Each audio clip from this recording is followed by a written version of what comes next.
Shalom. Mari kita berdoa sekali lagi. Kita tundukkan kepala kita tutup mata kita dan kita berdoa. Ya Bapa yang bertata di dalam kerajaan surga, kami mengucap syukur. Anugerah-Mu indah buat kami. Anugerah-Mu besar buat kami. Pada hari ini Bapa, kami rindu Tuhan mendengarkan kebenaran firman-Mu yang akan memerdekakan kami. Buat kami merdeka Tuhan.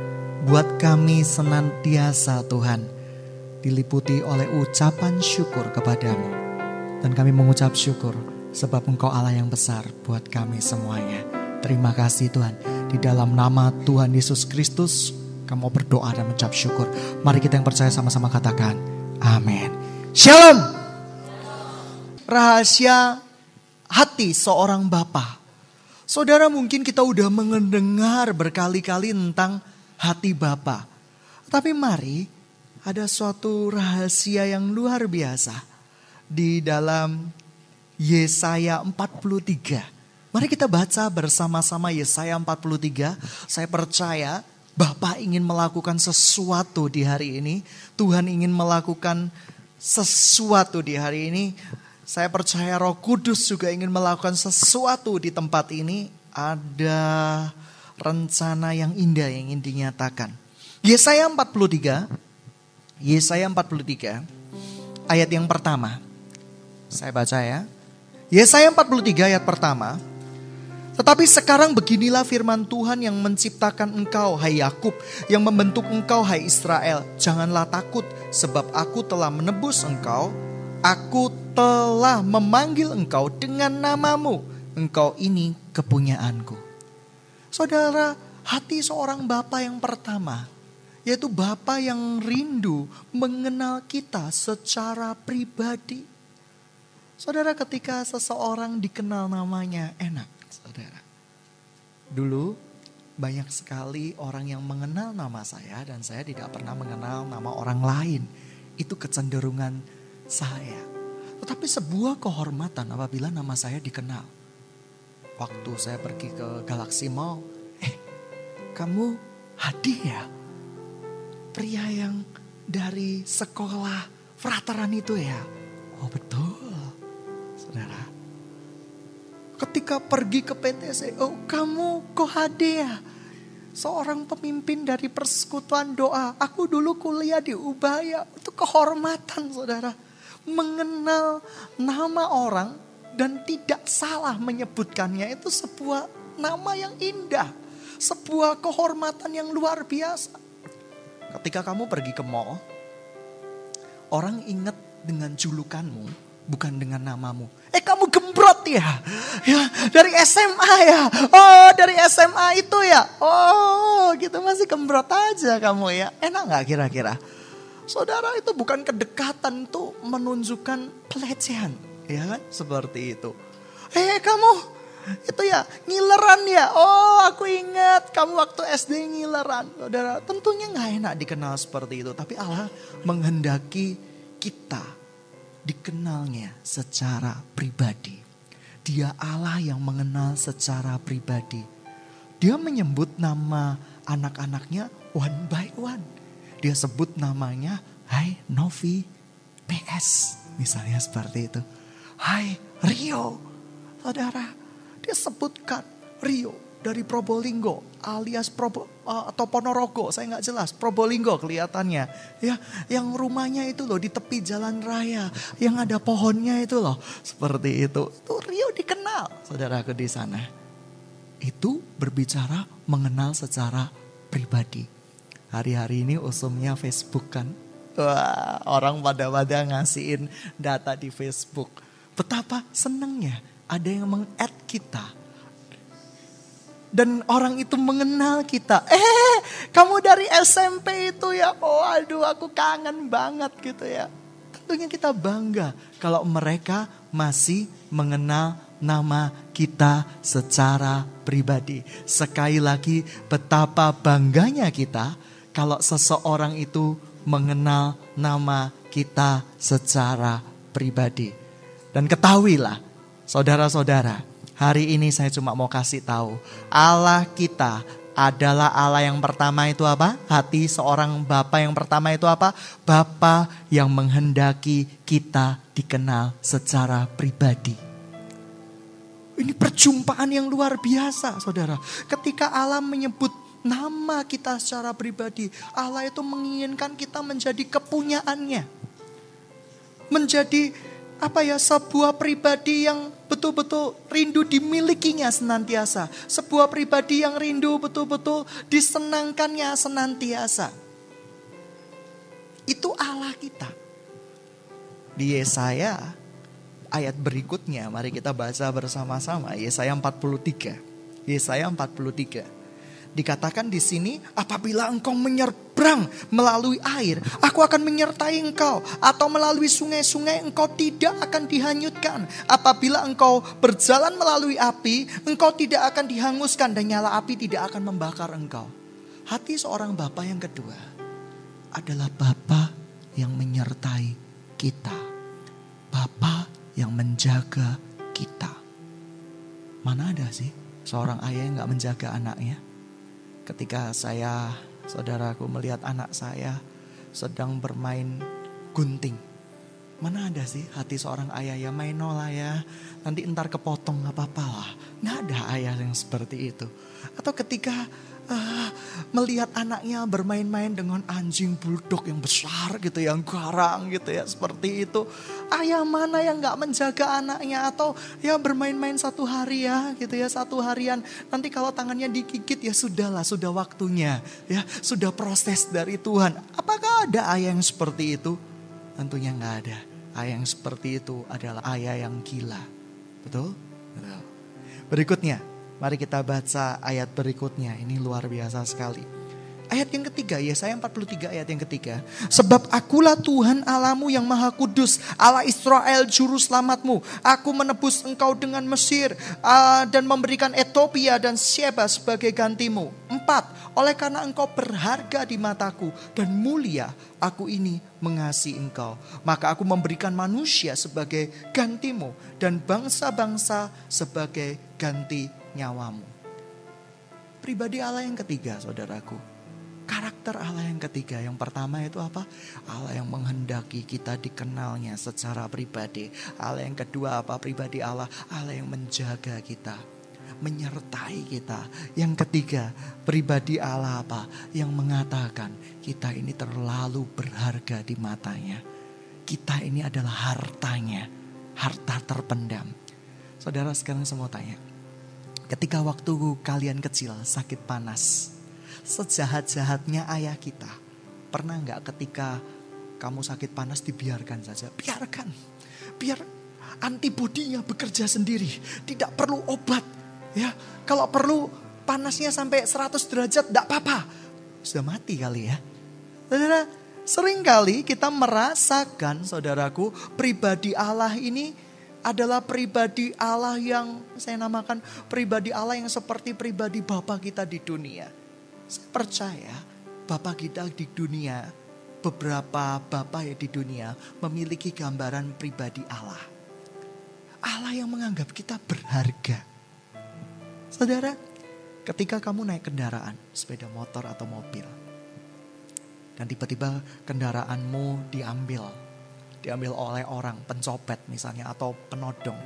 Mungkin dia nodong kamu dengan pistol air, tapi kamu karena fobia dengan air, kamu ketakutan. Ampun, aku minta tolong, ampun. Ya, akhirnya kamu serahkan sepeda motor, kamu serahkan kamu pokoknya orangnya baik deh. Serahkan sepeda motor, STNK, BPKB gitu ya, lengkap gitu ya dengan seisinya. Kalau perlu dengan jaket yang baru dibeli dan helm-helmnya sekaligus. Saudara, ketika kamu kasih laporan kepada papa kamu atau ayah kamu di rumah, apa reaksi ayah kamu? Ketika kamu ditodong orang dan kamu harus menyerahkan segalanya. Apakah reaksi ayah kamu itu berkata, loh sepeda motornya mana? Aku lebih menginginkan sepeda motor itu daripada kamu. Saudara, pasti ayah kita akan berkata seperti ini. Mungkin dia akan marah-marah dulu. Kamu ini kurang hati-hati gitu ya. Kok bisa sih sampai ketemu dengan penodong? Waduh, saudaraku, sudah ketemu dengan penodong, ketiban ndak enak disuruh hati-hati. Kita nggak bisa suruh hati-hati di dalam hidup kita, nggak bisa. Kita bisa berhati-hati, tetapi nggak bisa sampai pure hati-hati. Kalau kita pure hati-hati, saya percaya kita dari kos kita kendaraan ke Ubaya, ke Universitas Surabaya atau Universitas Petra, nggak nyampe-nyampe. Setiap ada orang lewat, hati-hati. Ya kan? Setiap ada bakul bakso yang lewat, hati-hati. Hati-hati, dan nggak bakal nyampe-nyampe. Saya waktu pertama kali belajar sepeda motor dari rumah saya di Jembatan Merah, pergi ke daerah Rungkut karena menjumpai teman saya berhati-hati sekali. Yang seharusnya perjalanan setengah jam sampai 1 jam nyampe, 3 jam gak nyampe-nyampe. Karena setiap mau nyebrang jalan nih orang agak nekat gitu ya. Tunggu lalu lintas sepi dulu saudara. Sepi dulu. Begitu sepi, ngeng saudaraku. Tarik nafas dulu saudara. Dan itu pelajaran pertama sepeda motor seperti itu.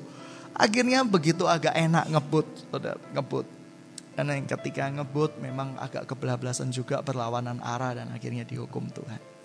Saudara lihat pribadi Allah yang ketiga ini. Allah yang menganggap kita berharga. Berikutnya saya bacakan ya. Jangan takut sebab aku ini menyertai engkau. Aku mendatangkan anak cucumu dari timur dan aku akan menghimpun engkau dari barat. 6, aku akan berkata kepada utara, berikanlah, dan kepada selatan, janganlah tahan-tahan. Bawalah anakku laki-laki dari jauh dan anakku perempuan dari ujung-ujung bumi. Saya percaya hati seorang Bapa yang berikutnya, Bapa yang rindu berikan yang terbaik buat kita. Kalau hari-hari ini engkau merasa engkau gak dapat jodoh, percayalah Bapamu di surga sedang menghardik cowok-cowok dari ujung-ujung bumi, ya kan? Cowok-cowok dari ujung-ujung bumi, mungkin dari negara Afrika atau semacam sekitarnya ya, Asia, ya, seperti itu. Dia akan menghardik, datang, berikan yang terbaik buat anak-anakmu di tempat ini. Mungkin juga cowok-cowoknya yang belum dapat pasangan, dia akan menghardik, gitu ya, dari pulau-pulau terpencil, dari suku-suku terasing gitu ya. Suku-suku yang belum terjamah oleh kehidupan untuk datang kepadamu. Nggak, Allah kita nggak seperti itu. Kalau itu rencana Tuhan, ya kenapa enggak? Dan berikutnya saya mau bacakan sesuatu yang luar biasa lagi. Dan semua orang yang disebutkan dengan namaku yang kuciptakan untuk kemuliaanku, yang kubentuk dan yang juga kujadikan. Sudah dengar kan? Cerita hati Bapa yang saya ceritakan sering kali dibawakan oleh banyak orang. Bapa yang baik, Bapa yang kekal, Bapa yang kepingin mengendaki persekutuan secara pribadi antara kita dengan Dia, Bapa yang mau memberkati kita, Bapa yang mau menerima kita tanpa syarat.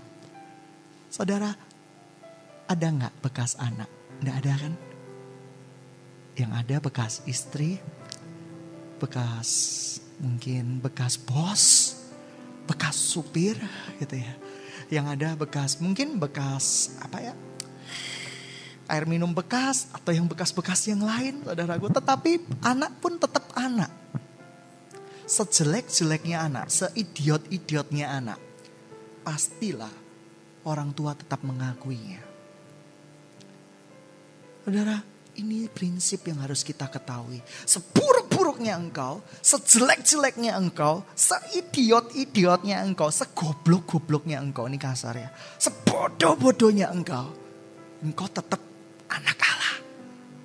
Dan tidak ada yang bisa menggantikan kedudukanmu dengan cara apapun. Ketika engkau lahir, mungkin suaramu gak indah. Mungkin ibu bapakmu adalah penyanyi terkenal, sehingga ketika melihat anaknya menyanyi merupakan suatu penghinaan bagi mereka. Karena suaranya gak enak sekali. Apakah mereka langsung berkata bahwa engkau bukan anakku, engkau anaknya yang lain? Enggak kan? Engkau tetap anakku, walaupun suaramu gak mirip dengan aku.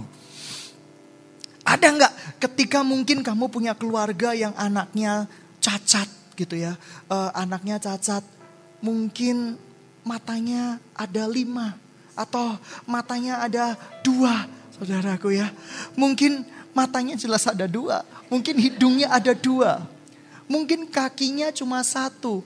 Kira-kira diakui sebagai anak enggak? Tetap diakui sebagai anak. Walaupun dia punya kekurangan, walaupun dia bapaknya merasa sedih, tentunya dia tetap diakui sebagai anak. Ini prinsip yang harus kita ketahui. Bapa mencintai kita apa adanya. Tapi hari ini saya gak akan berkhotbah itu. Saya berkhotbah tentang rahasia hati seorang bapa. Sisi lain dari hati seorang bapa. Seringkali ketika kita dengar khotbah-khotbah seperti itu, kita punya masalah. Kita orangnya bodoh. Kita orangnya gak disiplin. Orang yang bodoh gak disiplin, selalu tertolak, selalu tertindas, paling suka khotbah hati bapa. Amin. Amin. Nanti maju ke depan, papaku, aku peluk papaku lah, itu bagus, itu dramatis dan itu luar biasa. Tetapi saya mau kasih tahu ada sisi lain dari seorang hati bapa. Pernah gak memikirkan seperti ini? Kalau kamu jadi orang tua, punya anak, umur kira-kira 20 tahun. Entar waktu kamu usia 50-60 tahun. Punya anak usia 20 tahun. Dan anakmu baru bisa menghafal A, B, C, D, E, F, G. Sakit gak hati seorang ayah? Sakit. Walaupun dia tetap anak kita. Walaupun dia tetap anaknya bapak itu. Tetapi hatinya bapaknya sakit. Anakku kok pertumbuhannya gini? Otak normal. Kok pertumbuhannya seperti ini? Sakit gak seorang bapak ketika ngelihat anaknya? Kerjaannya cuma makan tidur, ganti baju, pergi ke belakang. Makan tidur. Kamu tetap diakui sebagai anak gak ketika misalnya liburan? Kamu makan tidur, ganti baju. Tetap diakui kan sebagai anak. Paling bapak kamu berkata, cek males Tony, nih gitu ya. Turunane siapa toh? Turunane papa gitu ya, seperti itu. Kemproe tonyo gitu ya. Kamu itu turunane siapa? Turunane mama gitu ya, seperti itu. Mungkin kita bisa melakukan alasan-alasan, tetapi saya percaya Bapa kita disakitkan oleh tindakan-tindakan kita. Ini sisi lain dari hati seorang Bapa. Bapa pun hatinya bisa sedih melihat kondisi kita. Saudara, ada seorang yang punya anak yang idiot. Dia gak bisa apa-apa. Sampai umur beberapa tahun baru bisa merangkak. Tapi ada sisi lain dari seorang bapak itu berkata seperti ini. Dia dengan bangganya menceritakan kepada temannya, anakku itu idiot. Sekarang sudah bisa merangkak. Walaupun umur 7 tahun baru bisa merangkak. Dia bangganya bukan main. Bapak mana yang tidak menghendaki kemajuan di dalam diri anak-anaknya. Ketika umur 11-12 tahun. Bapaknya, saudaraku melihat anaknya bisa memanggil papa. Perayaan langsung orang tuanya. Perayaan. Seisi keluarga dikumpulin. Ada makanan kecil-kecil. Dia banggain anaknya yang idiot ini bisa manggil papa. Mungkin orang lain melihat, loh kok aneh umur segini bisa manggil papa. Tapi otaknya terbelakang. Dan itu suatu keajaiban. Itu suatu mujizat. Ketika anak itu menganggil kata papa. Saudara, sisi lain dari seorang hati bapa, dia menghendaki kemajuan di dalam diri anak-anaknya. Siapa yang mau sih anak-anaknya dulu mungkin memenangkan jiwa satu. Bapak bangga sekarang memenangkan jiwa cuma satu. Maksudnya yang dulu itu terus dan itu terus. Itu pasti menyakitkan hati bapak. Karena bapak adalah bapak yang menghendaki kemajuan bagi anak-anaknya. Ada gak sih seorang tua yang berkata seperti ini? Ketika ngelihat anaknya menikah, hidup di bawah kolong jembatan gitu. Bahagia, bisa ternyuh bapaknya berkata, oh ini nikmatnya hidup di bawah kolong jembatan. Oh pasti ini gak bayar. Oh pasti gak bayar pajak, gak bayar air gitu ya. Karena ini pasti semuanya serba gratis. Ada gak orang tua yang ketika ngelihat anaknya hidup di bawah garis kemiskinan, lalu orang tuanya dengan bangga yang berkata, aku suka dengan kondisimu sekarang. Papa bangga dengan kondisimu sekarang. No, tidak ada seorang papa pun yang bangga dengan kondisi anak-anaknya yang gak ada kemajuan sama sekali. Saudara, ada sebuah cerita nyata. Dan saya sangat diberkati dari cerita ini. Kira-kira waktu saya SD kelas 5. Saya pernah dengar cerita seorang yang menceritakan tentang seorang anak dari negara lain yang kena penyakit kanker tulang. Saudara, dia anak ketiga dari 3 bersaudara, dia anak bungsu. Dia menderita kanker tulang yang sangat menyesakan. Papanya bukan seorang yang betul-betul percaya kepada Tuhan Yesus. Papanya juga bukan seorang yang kaya raya. Intinya dia hidup di keluarga yang mungkin cenderung miskin. Tapi satu hal yang membuat ayahnya bertobat ketika melihat anaknya yang sedang kena sakit kanker ini. Saudara, ayah yang rindu anaknya dipulihkan. Ayah yang rindu anaknya mengalami kemajuan. Ayah ini berjuang setiap hari, kumpulin koran, kumpulin mungkin minuman, kumpulin segala sesuatu yang bisa dijual. Supaya anaknya ini bisa sembuh dari penyakit kanker tulang. Tapi yang paling membanggakan, anak ini tidak pernah menyerah dengan kehidupan yang diberikan Tuhan lewat dia. Di umur 7 tahun, dia bisa berkata seperti ini. Ketika papanya nangis di kamar rumah sakit, papanya meraung-raung nangis berdoa kepada Tuhan. Dia pegang pundak papanya dan berkata, "Papa, jangan menangis. Kita harus bersyukur dengan semua keadaan yang diberikan oleh Tuhan. Dan saya gak akan pernah berhenti melawan penyakit ini. Asalkan papa senyum, saya pun akan lawan penyakit ini." Dahsyat nih anak. Suatu hari, papanya bekerja keras. Lihat saudaraku, saya percaya ketika semua keadaan sudah tertutup, hati seorang ayah itu kepingin anaknya dipulihkan. Suatu saat tibalah vonis yang mengerikan. Dia sudah di kemoterapi dan rambutnya hilang semua. Vonis mengerikan. Dokter berkata umurnya gak akan lebih daripada tahun depan.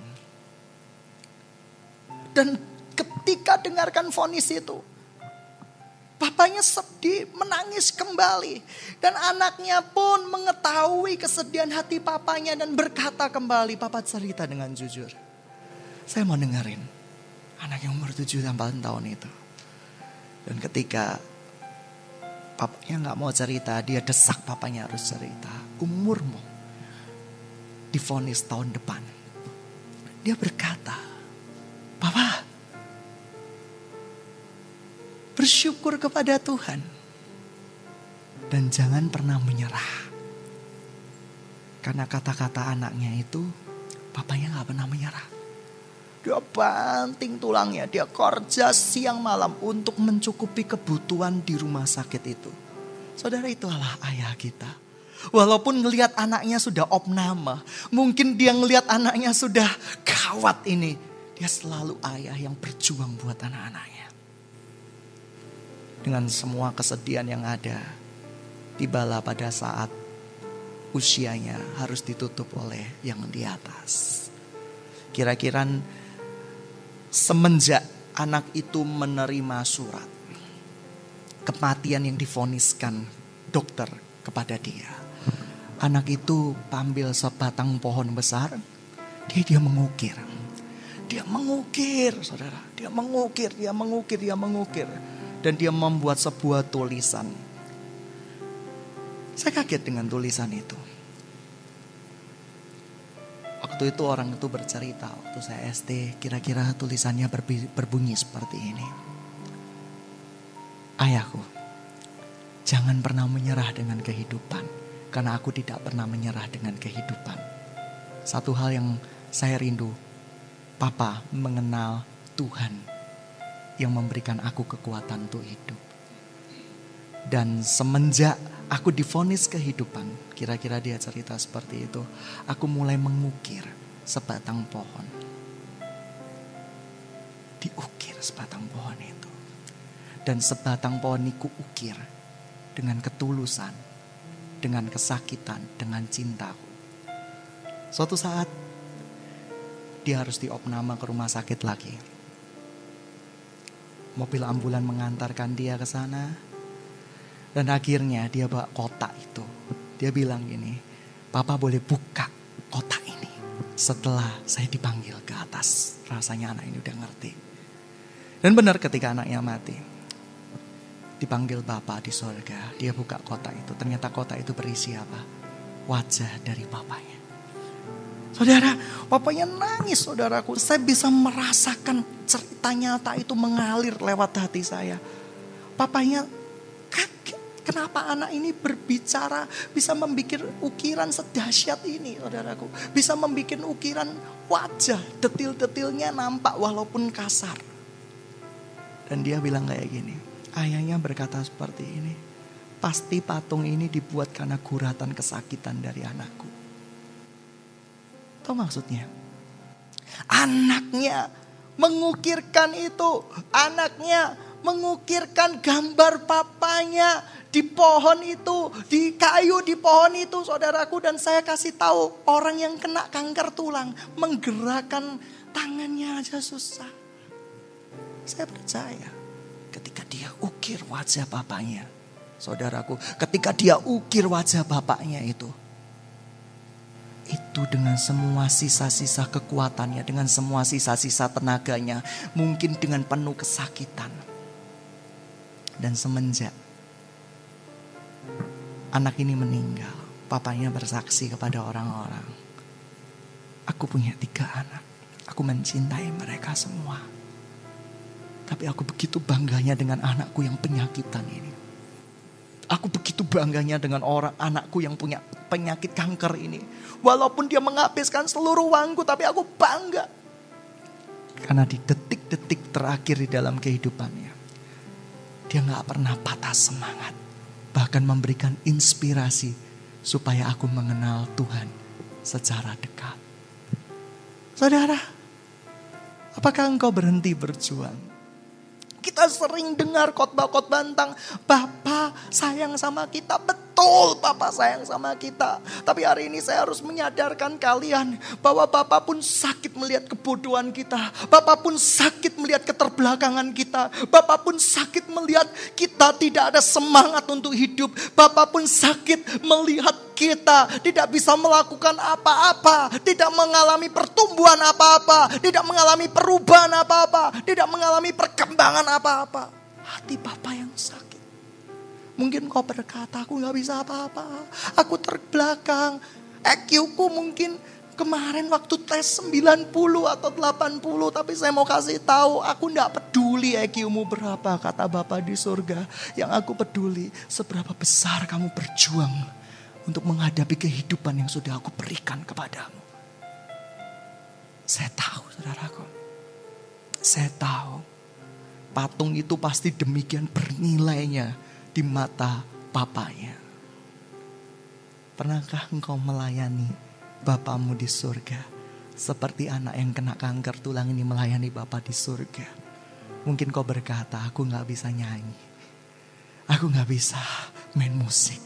Aku gak bisa khotbah. Tapi pernahkah engkau menghasilkan sebuah karya? Orang lain lihat karya itu gak ada apa-apanya.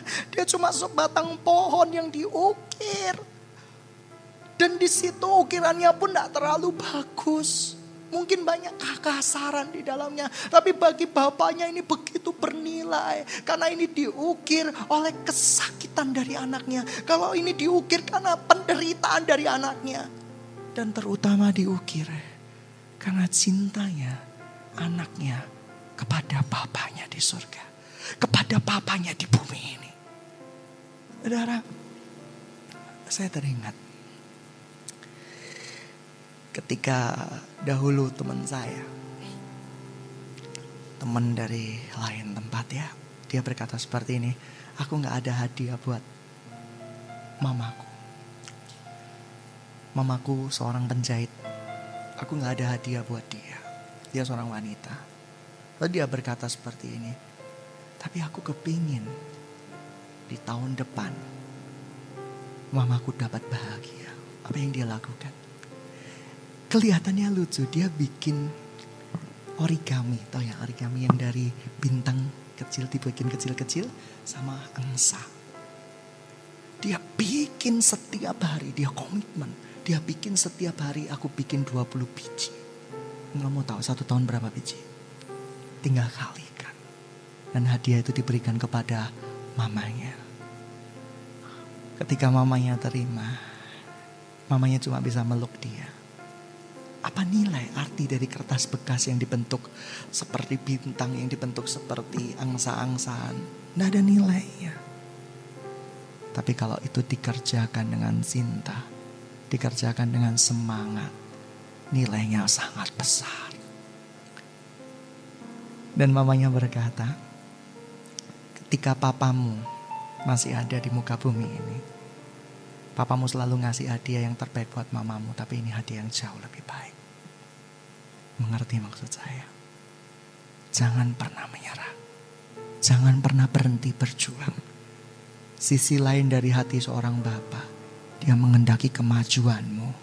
Dan untuk kemajuanmu, kadang kau harus disadarkan. Dan khotbah hari ini, renungan hari ini akan saya tutup dengan sebuah kisah yang lain. Ada anak yang frustasi. Dia mengalami depresi. Dia anak yang selalu gagal. Dia anak yang pecundang. Dia anak yang selalu diremehkan, dilecehkan, saudara. Mungkin berkali-kali dia dengar hati Bapa dan di saat itu dia bertobat dan mau terima bapaknya. Tapi kembali hidupnya seperti itu. Kembali di dalam kebodohannya. Kembali di dalam ketidakteraturannya di dalam hidup. Suatu saat, papanya yang cinta akan Tuhan ini datang ke kamarnya. Mungkin kalian mendambakan cerita. Papanya peluk dia, cium dia dan berkata, "Nggak apa-apa anakku." Satu malam ayahnya tidak melakukan itu. 5 kali dia gagal, ayahnya selalu peluk dia. Tapi ini kegagalan yang ke-6 kali. Ayahnya datang ke kamarnya. Dengan anak yang setengah frustasi ini. Ayahnya pegang bajunya dan ditampar. Dan anaknya berkata, "Aku pecundang." "Memang kamu pecundang. Memang kamu goblok. Memang kamu bodoh. Memang kamu idiot," kata papanya. Anaknya kaget. Ayahnya kok bisa bilang kayak gitu?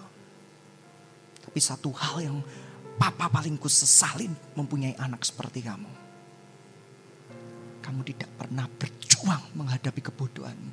Kamu tidak pernah berjuang menghadapi kemalasanmu. Kamu tidak pernah berjuang untuk lepas dari kebiasaan burukmu. Itu yang paling kusesali. Tapi satu hal yang kamu tahu.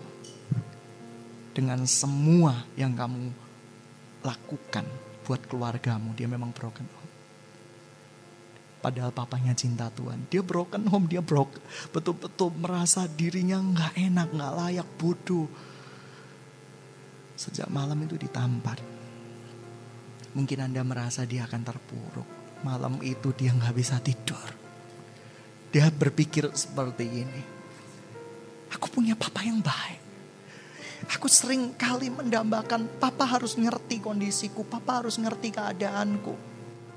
Malam itu dia sadarkan papanya mengerti kondisinya. Papanya mengerti keadaannya. Stop berpikir bahwa Allah tidak mencintai engkau. Stop berpikir bahwa papanya gak mencintai dia. Dan hari itu malam itu dia stop berpikir. Dia tahu papanya mencintai dia. Yang perlu dia lakukan, dia harus terima kenyataan. Dia memang goblok. Dia memang bodoh. Dia memang idiot. Tapi dia teringat kata-kata papanya. Yang paling kubanggakan di dalam hidupku. Kalau punya anak yang bodoh, idiot. Mungkin cacat mental. Tapi anak itu tidak pernah menyerah dengan kondisinya. Dan selalu selalu menginginkan perubahan dan pertumbuhan. Dan ketika dia melihat kata-kata itu, mendengar kata-kata itu, maaf. Dia berubah. Dia menjadi orang yang luar biasa. Dia menjadi anak Tuhan. Dengan semuanya. Hari itu hidupnya disadarkan. Setiap hari dia bangun berapa? Jam 12 siang. Papanya ngeliat. Dia selalu cerita ke gembala sidang. Dia selalu cerita ke orang lain. Aku mengendaki kasih seorang papa. Aku kepingin papa di surga. Ayahku gak ngerti kondisiku. Dia begitu dengar hati papa, dia bertobat. Oh, begitu cintanya. Kadang ada sisi lain dari hari seorang bapa. Mungkin kita perlu ditampar sama papa kita. Untuk stop berkata. Untuk stop berkata. Do you love me, Lord? Semua itu udah dijawab Tuhan. Yes, I love you. Berapa banyak Tuhan harus berkata I love you, I love you, I love you, saudaraku. Tapi sekarang Tuhan mau berkata grow up man. Bertumbuh, dewasa. Karena tidak ada seorang pun ayah yang bangga dengan ketidakdewasaan dari anak-anaknya. Mari kita tundukkan kepala kita hari ini. Siapa yang tadi mau dengan sungguh-sungguh?